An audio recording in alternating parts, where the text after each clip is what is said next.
On this week's episode of Damsels in the DMs. I mean, truth be told, and I'll be like completely vulnerable, I feel like sometimes this industry can be very hard and can be very cold, and it makes you in turn want to become those things. And I think that that's like antithetical to almost the recipe of what we do, right? Which requires a lot of joy and a lot of passion, a lot of fun and freedom. And so learning to stay soft in a callous world is the challenge. This message is intended as a reminder that we are not licensed professionals, not psychiatrists or psychologists. If you have a serious problem, please seek professional help. The National Suicide Hotline is 1-800-273-8255. That's 1-800-273-8255.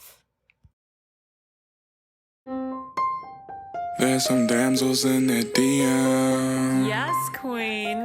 Tell us what's the vibe.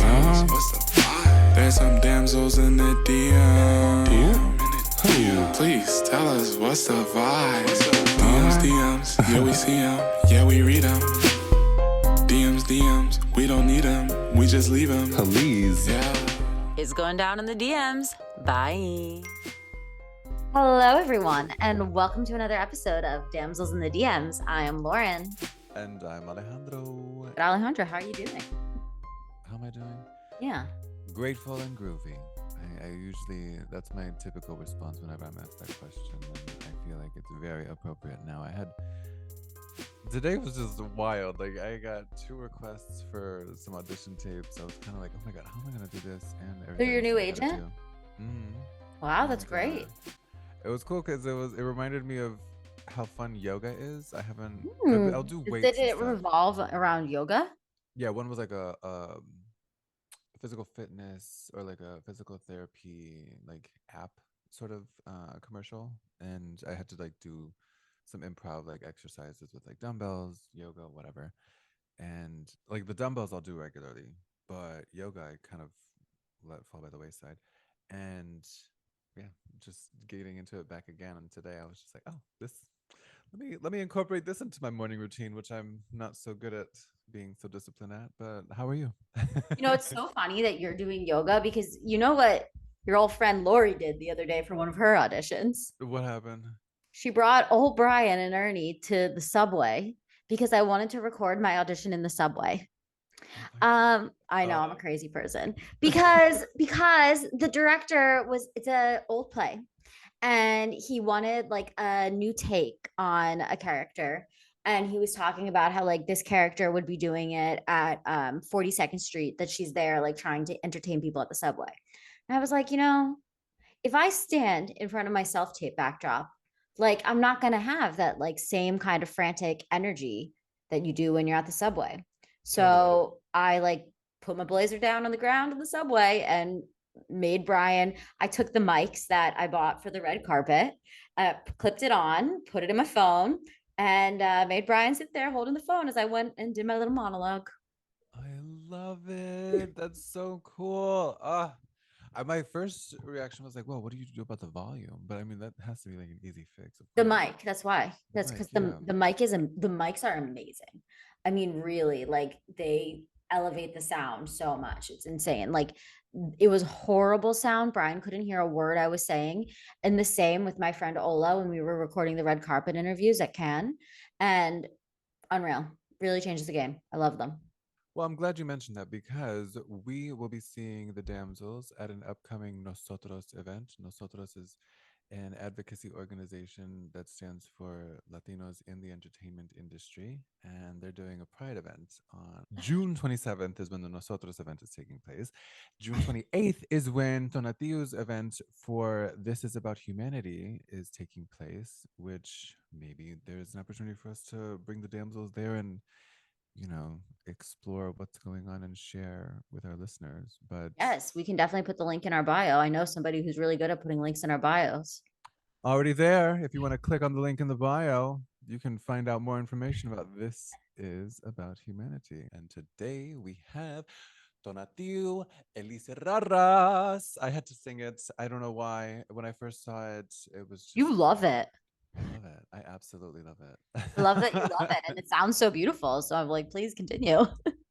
I mean, right? I need to create a whole melody for this intro bit just to introduce Donatio. I mean, what a talented storyteller and advocate for different communities, diverse communities, important communities that need voices like Donatio's to be able to elevate and create awareness for all that is going on. I mean, I had a feeling this was going to be a very special episode.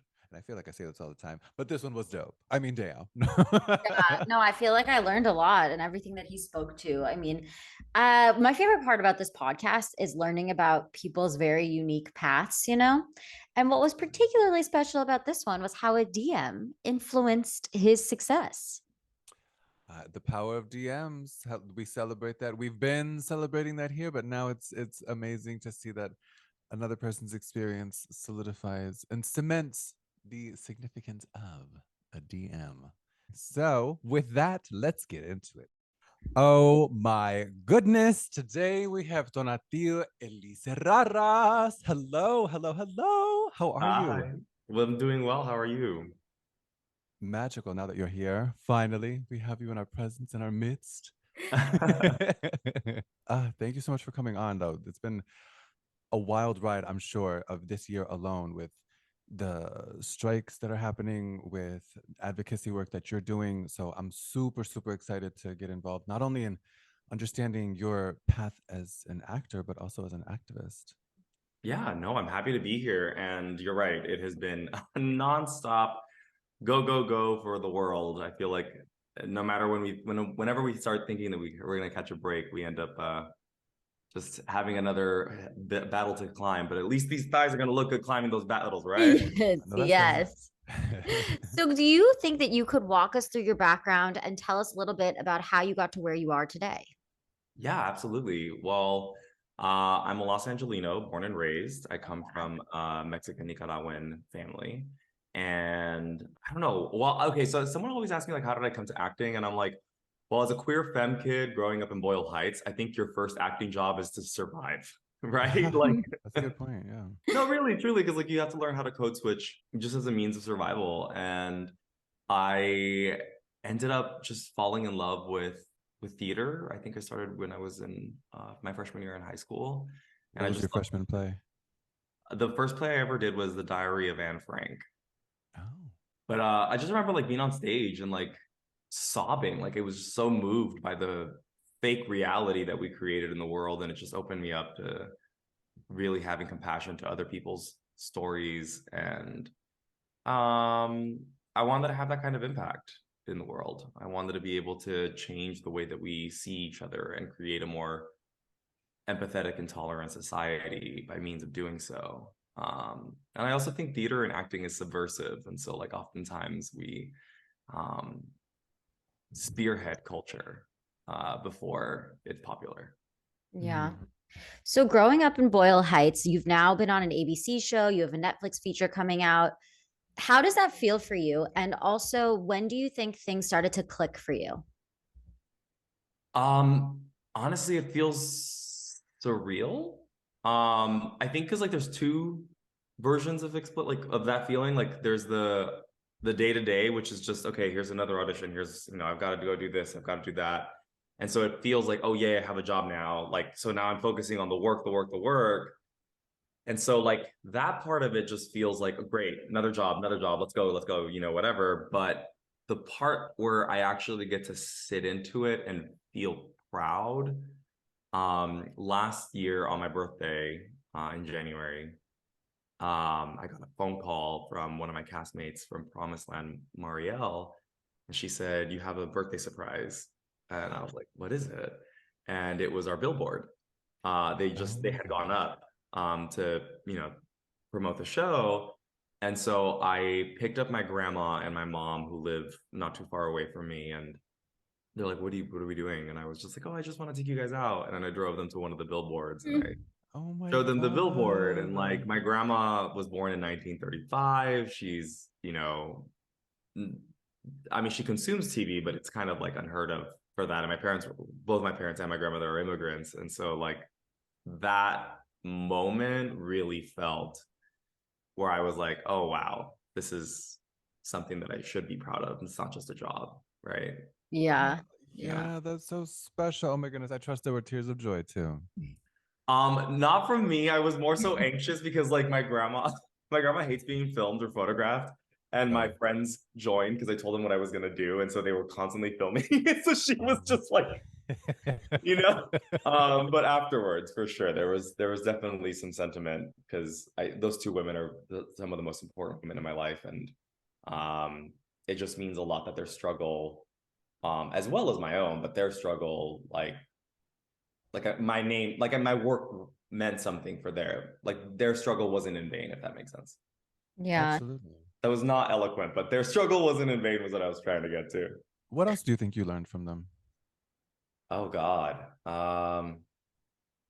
Well, they're different people. So from my grandma, there's a certain level of like tenacity and resilience. Like I mean, I could go like this whole podcast could just be on her story. And Okay, we're here for it. Come it's through, just Grandma. it's crazy. I mean, her life has just been so amazingly difficult but beautiful at the same time, and she still has such levity and joy, and comedy, which she's super funny. I learned how to tell a joke because of her. Oh.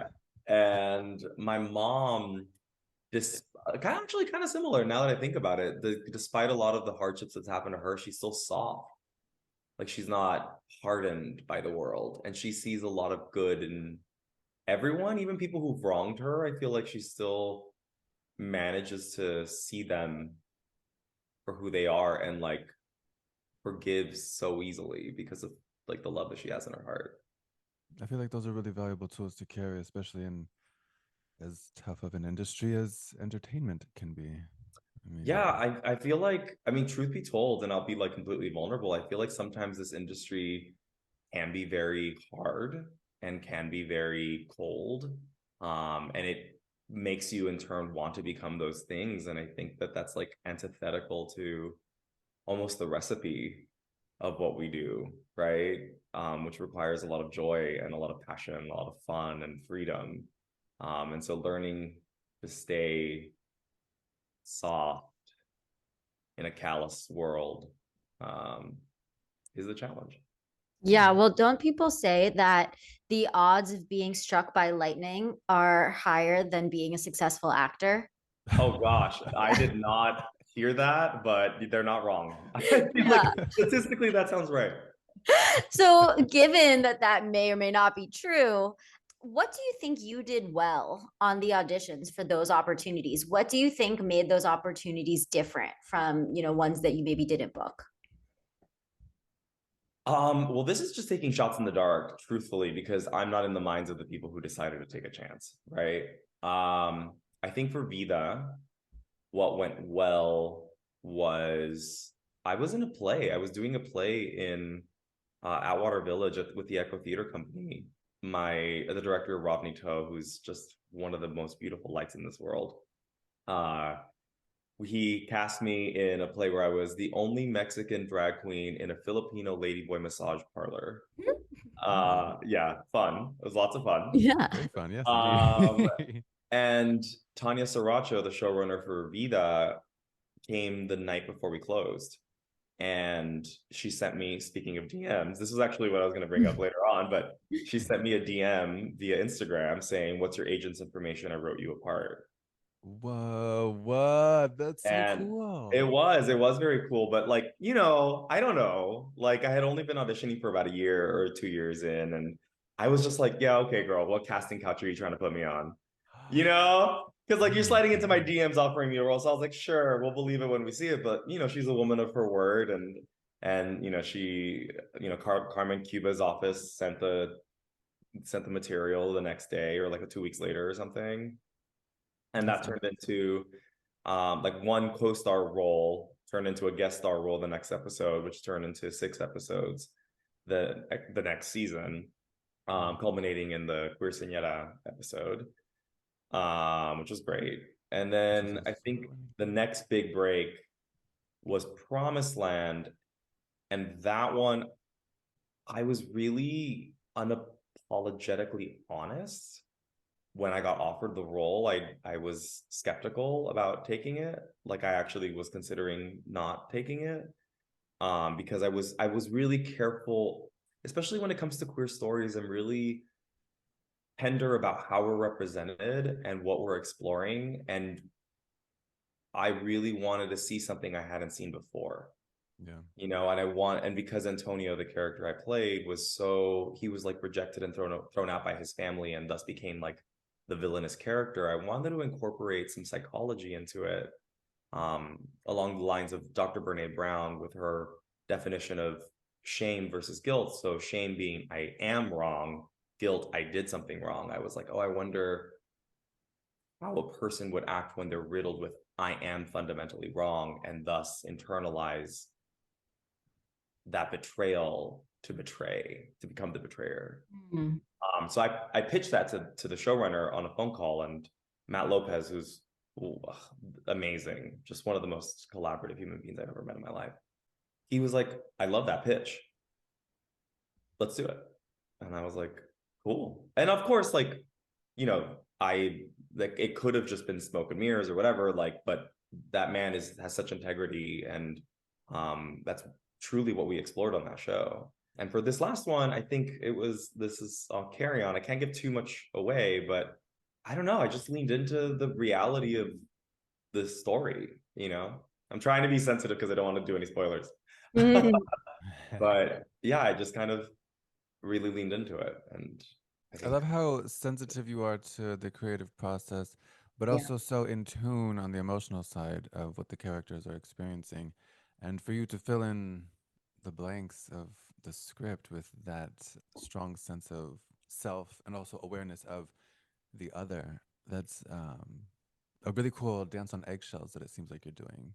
Like, and not only with the character, but with those who are responsible for it. Well, I mean, that's one of those things, because like I think a lot of I mean, obviously you don't know this because this is our first time talking about, like, you know, my philosophy on acting and stuff, but I think I originally had a scholarship to go to UCLA to study political science with a full ride, and no financial aid whatsoever to go to USC because it's such a cheap school, you know. Jokes, obviously, but my whole mission was like I wanted to become an actor to create political change.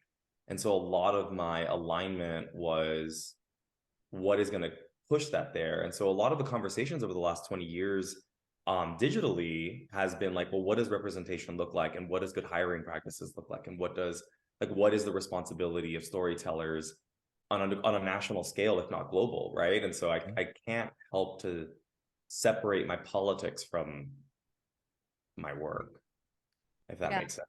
No, yeah. What I was going to comment on was your courage and also your self-advocacy, because I think in a time where we're talking about like writer's strike and SAG strike, what I hear people saying is like, oh, well, but how can I be asked not to work? Like, I have a family to feed. I have all of these things to feed. And then you hear people saying, but it's about like the long term. And it's about the fact that the unions need to advocate for themselves.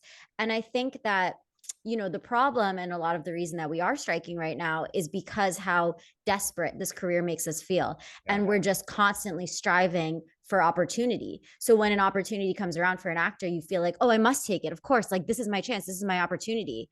And I just think that belief in yourself that you have and that willingness to advocate is something that all of us can take away. Yeah, somebody once told me, you are it. You are the product. You are it. You are the 90%. Your agent, your manager, that's 10%. You know what I mean? Like, so you are it and you are the product. So like when you come in with like, I have value, I am adding things to it, I think that's really important. It wasn't something that was natural to me, truth be told. Like, I think I had to learn it over the years. And most importantly, I've also had to learn how to advocate for myself with a gentle hand, because I think that like, I'll speak for myself, like I was really bullied growing up, being like a femme brown kid. And so to advocate for myself looked like fighting, right? To like defend or to protect, right? But that's like the opposite end of the pendulum swing. And learning how to say, hey, like, actually, these are my thoughts. take it or leave it, or like this is what I want, what I'm creating, and inviting someone to the conversation to co-create with you is super important. But also knowing when to walk away when someone's giving you a crappy deal. Absolutely. Absolutely. Are there any kinds of roles that you're excited to take on next? Or are there certain projects or statements like that you would like to make within your work that you're hoping to take on? Yeah, there's two. So it's funny because I hope it's not too transparent, but like you guys did send an email earlier about like some questions that you may ask, and I love the fact that you phrased it like manifestation in the email, because I feel like the roles that I have gotten almost mirror what I'm currently experiencing in my life, or what I'm calling into my life. So at a time when I was looking to really express my feminine side and my fun side, I got Marcos. In a time where I was looking to heal from, wounds, or where I was looking to heal or to explore what masculinity looked like inside of my own body, I got, Antonio. And so I'm like, as I'm going into this next step in my life, I'm like, oh, what am I calling in? And I am calling in like a great love. I would love to be in that world, to find softness and nerves and excitement and a hero's journey, if that makes sense. That's amazing. I'm a firm believer in manifestation, and I think when we really are aligned with, positive thinking and intention, and even thinking outside of ourselves about the impact that we have on others, I agree with you. It's wild how opportunities come into our paths and totally kind of fit what we're experiencing right in that moment in time. That's so It's you're synchronicity, aligned. You're isn't it? aligned. Yeah, exactly.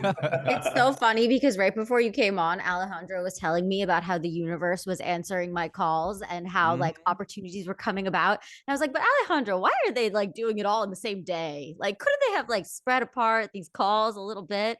He's like, no, you answer when the universe calls. And the Yeah, other thing too is like the universe has a funny sense of humor, It's like we may ask for XYZ, but then it's gonna give you elemental P to see if you can handle all at the same time. And we're more than capable. So, for sure we're more than capable, but girl, I don't know their alphabet soup. God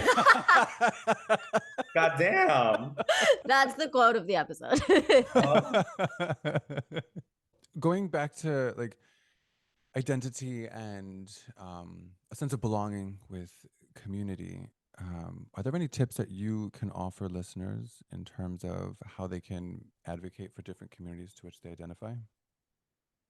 In terms of like the industry, or in terms of within their own community? Like, how do you? I mean, whichever calls you most, because I feel like, based on what you've shared so far, I wonder what sort of advocacy work you're doing with the writer's strike or with the actor's strike. And then, I know that you support This Is About Humanity.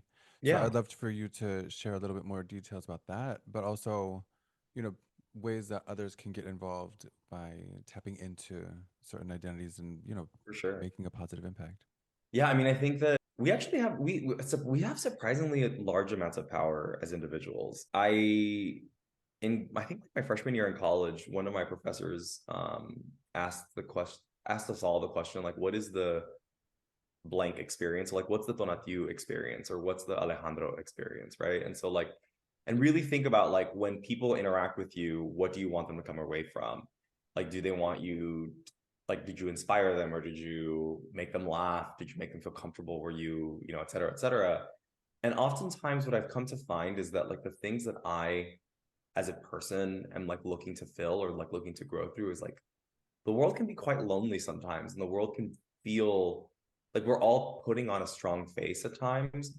And so to be able to show somebody support is as simple as like checking in, asking and listening how somebody's day is going, on a more global scale, or at like a larger scale, community-based things. I mean, if you identify as a certain way, and like, let's say if you're into LGBTQIA activism, there are so many organizations within your community, not even on a national level, but just on like a local level, that you can partake on, like the local LGBTQ center. There's just like, I don't know, there's like so many different possibilities. Or even like within your own job, assuming that you're outside of like entertainment, I know a lot of friends who started an LGBTQ chapter within their job to support one another. And in terms of like now larger activism, yeah, I recently did start working with This Is About Humanity. It's a wonderful organization for those who are listening and don't know, that takes people from the industry down to the border, to see the shelters and meet folks who are seeking asylum, but are currently trapped in the asylum timeline, because they are owed a right to request asylum legally, but oftentimes that could take years. But in particular, I got invited by a friend, Ruben Garcia, with them last month or 2 months ago, and they were focusing on LGBTQIA community. Like there's 4 shelters down there who specialize in that community. And when I went, it was just so, like, I've been in the immigration activism circle for quite some time, and I try to help out whenever I can. But it really, like, it hit home. There was one trans, and this is a like trigger warning of some violence. So like if you're very easily like skip the next 30 seconds, but like there was one trans woman who was really beaten up pretty badly to the point where she lost an eye. Oh my God. And she fled from her hometown, and they followed her through several states within Mexico, because there was like clearly some kind of vendetta. And so it's just, and it's wild to me because it's like, I know that all LGBTQ folk are marginalized, and I understand that also we're experiencing this weird neo-homophobia, neo-fascism wave in this country, which is so bizarre considering how much progress we have done. But just hearing their stories, that I was like, wow, I am so ridiculously privileged, like beyond, you know. And I was chatting with them afterwards, a few of them, and they were just laughing and still making the best of their day. And you know, I was just like, again, I mean, I guess this seems to be a theme in this conversation, but the resiliency of I guess Latina folk, because they're just like, they're still like there, and they're just like, yeah, I'm waiting for my turn, and they were optimistic about that, and it was super touching. But anyway, so that all to say, on June 28th of this month, we are going to do a special Pride event down at the border again, and we're going to invite people from all 4 shelters to come. We have a photographer, Carlos Lopez, who does all of the photographs for Latin Hollywood. He's amazing. He's gonna come down with us, and we're gonna have some hair and makeup people, glam them up a little, glam the asylum seekers up a little, and take a portrait of them as they see themselves internally. I love this. So This that way sounds they so can, powerful. yeah, that way they can carry it with them. And we're hoping, I don't know if it's gonna happen, but we're hoping to raise like about $20,000 to get 2 full-time therapists to stay there for a year, to just like give them some kind of like therapy, and to help them process some of the trauma, like really traumatic things that has happened to them. Yeah. So yeah, I don't know, I'm really excited. That's That's amazing. so exciting. Yeah, Oh that's my a great God. opportunity. Yeah, What- it was. I want to stay updated. Is there going to be like video footage, or is it just going to be like purely just the photograph content? Well, we're still working on some of that. There usually is a photographer who comes on board with us to just like take footage of people there, and then the people who come on the trip, which both of you are welcome to come. Like, I'm more than happy to extend an invitation. But everyone who comes, that we will have like the volunteer opportunities. So like, I think last time we went, we made a bunch of cupcakes, and that one wasn't only specifically for LGBTQ folk. That one, we also like, we took all those cupcakes and dropped it off at like a shelter with a lot of families. Oh, and it was so cute. All these like cute little 5 to 7-year-olds are just like eating cupcakes. And one in particular was so funny because she was making fun of another girl because she had 2. And this girl had like stuff all over her face already and grabbed a new one. And I was like, well, what's that on your face? Did you already have one? And she goes, yeah. And I was like, what's the one in your hand? And she goes, it's for my brother. I was like, it was so cute. Like, it's just nice. What you're talking about with these people who have been through such trauma and are able to joke around it, like, and still have a nice outlook on life. It reminds me, I went to this emotional intelligence seminar at the Future Now conference here in New York. And what they were talking about was how people who are resilient use gratitude to get them through situations that are incredibly traumatic. And they were talking about these people who had been in Ukraine and they were trying to get their families out of Ukraine. And, you know, it was a horrible situation. Like they were living right on the border of Russia. So they knew it was going to be bombed. They had to get their family out of there. And it was the most devastating thing that had happened to them in their life. But they used gratitude to flip it around to say, but I have the money to get my family out of there. I have the resources to get my family out of there. So I feel like, you know, these people have really been able to use gratitude as a way to get through this horrible situation that they're going through. How have you been able to use gratitude to get yourself through situations in your life? Well, I don't know if this is like a direct answer to your question.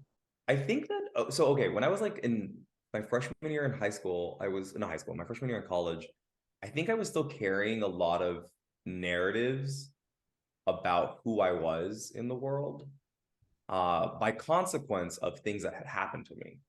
So like there's things that just happened, but then the narrative that we build on top of it is completely separate. And then we live in that narrative as if that thing is still happening, right?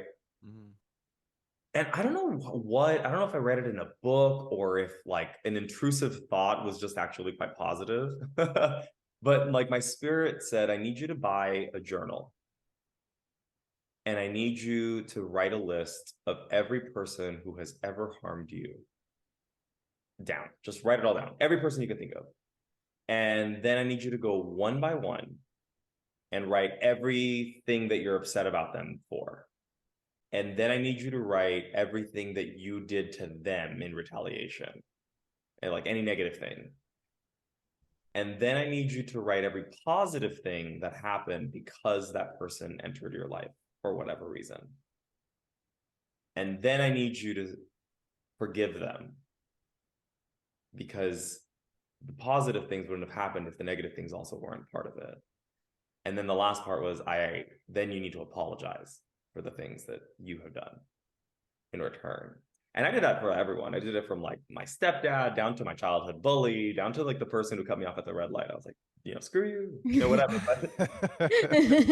But I realized that, like, there was a certain reframing that I had where it was like, it was unfortunate that some things happened in my life, but if they hadn't happened, I wouldn't have gone to the school that I did. I wouldn't have been able to go to the college that I did. I wouldn't have had the courage to pursue acting. I wouldn't have met such beautiful people. I wouldn't have had this experience. And so like my life wouldn't be what it is if it wasn't for those negative things that also happened. And so to a certain extent, it's like almost saying thank you when things went wrong, because we don't try to make things go wrong, you know, but we grow and pivot from it. It's kind of like a piece of salt or sand inside of an oyster. Like that's how you grow a pearl, because they're trying to protect themselves from the pain of the sand in their mouth. I love that example, but I also love, which you've already said too, like the restructuring of an experience. Like the way that you are describing, it sounds like you're just building a roadmap toward gratitude while still not reframing the memory of an experience, but just like really kind of identifying milestones in which life would not have been the same had that interaction not been there. That happened, yeah. I'm glad I asked that question. Thank you for answering that and being with me on the fly. We are grateful for this question. Yeah. I'm not being over here like Rapunzel. Just let me take that hay and turn it into gold, bitch. So how, in terms of, you know, restructuring certain things, are there healthy habits or morning routines that help you create like a structured day? Or no, you're shaking your head, man? No, I'm gonna be honest, because I could totally front right now and be like, yes, I do like 7 kombuchas and walk a mile in the Sahara Desert. I do a Yanni egg every morning. Like, no. I truth be told, I actually have lost a lot of my routines over the last few months. Especially when I was shooting, it was really hard to keep grounded. But when I'm my best self, because I can't say that I am right now, but when I'm really aligned with my routines, yoga really helps me not being anywhere near my phone for the first hour of the day. Yeah. Super helpful because like now my thumb is just like auto clicks on Instagram. It's ridiculous. I like journaling in the morning because sometimes like, well, I do like this sounds a little bizarre, but I do like I'll journal freely and then I'll reread it and then I'll circle things where I'm like, is this true?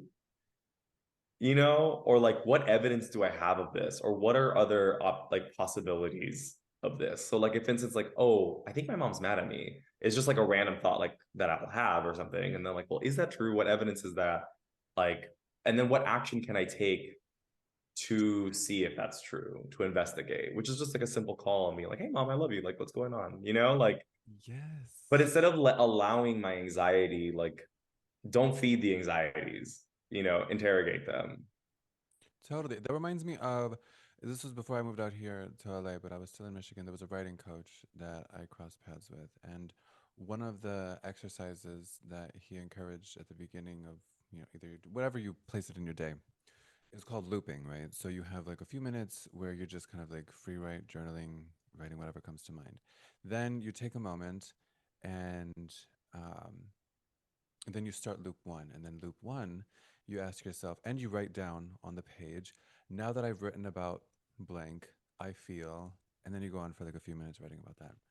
Then you take a moment, then you read the first portion, the second portion, and then you begin writing the third portion, which is technically loop two. And you begin the sentence with, now that I've written and read about blank, I feel da da da. And it really did help in terms of getting a deeper understanding of whatever it was at that time that I may have been struggling with, like a writer's block. And I was able to like identify, it was basically just me telling myself Yeah. what I really was wanting to write about. And then it just kind of unfolded the origami of gray matter that we have up inside. In our minds, yeah, for sure. Yeah.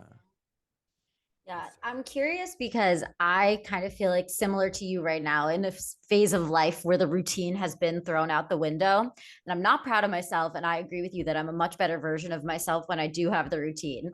But do you have like bare minimum things that you feel like you need to do when you are in a busy season or when you are on set? So I am a little bit of a creature of habit. And it's to the point where like it's a little OCD sometimes. So like if I'm on set, I'll normally walk in and I usually try to get there 15 minutes early. Just because I like an old teacher in my mind was like, if you're 15 minutes early, you're on time. If you're on time, you're late. And if you're late, you're fired. Yeah. And so like that's the mentality that I've kind of always kept. My personal life is a little separate, so sorry, friends. But for work, I'm never gonna be late.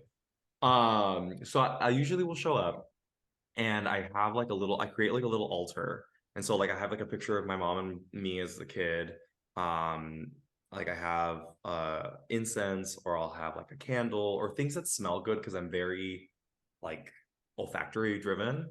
And so I'll light a candle and then I'll light an intention before starting. And I basically just like, it's like a prayer, and it's just like saying like, I don't necessarily know how today's going to go, but I'm going to go in giving it my all.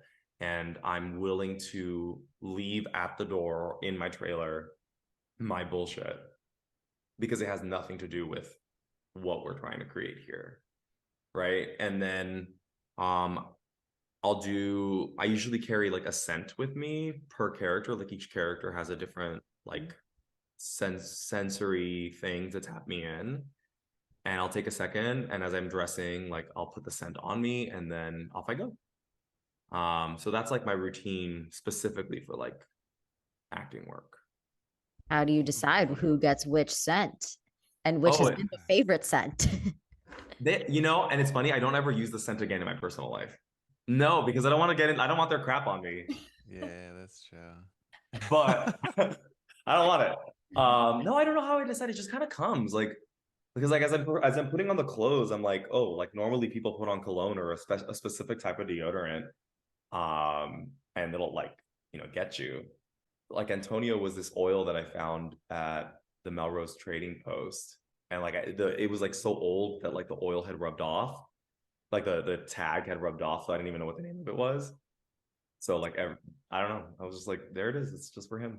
Please tell us about the funniest, wildest, most intriguing, or inspirational DM that you have ever received. Okay, well, the most inspiring one was the one that I told you earlier. I think the wildest thing that ever happened is when I DM'd someone. Like there was this guy who like had a yacht or like a boat, and like a bunch of like cool queer folk who like would go out onto the boat, and I was like, I added their Instagram account, and I was like, yeah, this looks cool, and he goes, you want to come today? And I was like, yeah. That's And did you amazing. go? I did go, but honestly, children, do not be going on random men's boats. No. We saw White But- Lotus. Damn. Oh my I know God. these gays are trying to kill me. Well, no, these gays were just trying to have fun, but Okay. it was great. It was awesome. Like we had like such a lovely time, and fortunately though, I did do a little due diligence because there was a bunch of mutual friends that we had in common. I was like, is this real, or am I gonna get like kidnapped? I mean, yeah, how did you stumble upon the posts or the yacht stuff in the first place? Or was it through I mutual? think it was like a suggested thing, or either that or like. So one of my friends got tagged. I don't really remember. This was like 4 or 5 years ago. I was recently at Cannes, and At film festival? the film festival, yes. Oh, how was it? It was amazing. And my boyfriend and I were really fascinated by the yachts. So we were just like sitting outside drinking, watching these people on their yachts. It's like a new type of, people watching. But we got like so into it that we were looking up the yacht, finding who owned the yacht, and then watching people basically like beg their way onto the yacht. It was like a whole new type of club promotion. And people, they have like a chair outside the yacht where people take their shoes off before going on. And people were like doing that who I don't think were invited onto the boat. And then they were like begging these poor people who worked on the boat to come To let them on. in? Yeah. So Whoa. it was like, yeah, people like knew about it on Instagram or something that like, I don't know, that they were doing something. But anyway, we were like really monitoring this guy named Vincent, his yacht. And Vincent is like this older guy. I don't know, but people love his yacht. I mean, the amount of traffic that guy was getting on his yacht. Sponsored by Vincent's Yacht. Yeah. Sponsored by Vince's yacht. That's it. All Listen. overseas. So Well, anyway. okay. What's that Sandra Bullock movie, Speed 2, with where it's like a boat running away? Love that. Oh my God. Well, Speed 1 with Keanu Reeves. My goodness, that was Yeah, that was a bus though, right? Like that was the bus. yeah, Yeah. that was a bus. Yeah, yacht chasing. I didn't know that was a thing.